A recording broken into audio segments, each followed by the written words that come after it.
Photo দিচ্ছে ফেসবুকে, আজ আমার বিয়ে হলো, এটা আমার বউ।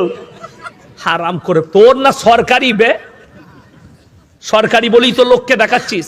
নিজের স্ত্রীর, নিজের মেয়ের, নিজের পরিবারের ছবি ফেসবুকে ইউটিউবে কেউ ছাড়বেন না, জোরে বলুন ইনশাল্লাহ। আবার আমাদের দেশে একটা নতুন সিস্টেম উঠেছে, বিয়ের পরের দিনে ছেলের বউ ভাত, বৌমাকে আর ছেলেকে প্যান্ডেলে দেখবেন স্টেজ করে, না হলে ওই বিয়ের হলেতে স্টেজ করা থাকে, সেইখানে দুটো চেয়ার লাগিয়ে দুজনকে বস করায়, করাই না করাই না। তার মানে আমার বউটা সরকারি বউ, সবাই দেখ।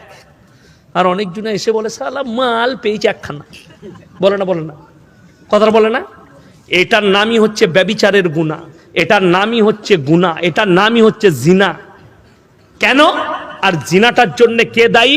তার পুরুষ, তার বাড়ির লোক, যে বস করিয়েছে বৌমাটাকে। আবে তুই বস না, বউটাকে কেন দেখাবি? ওটা সরকারি বউ।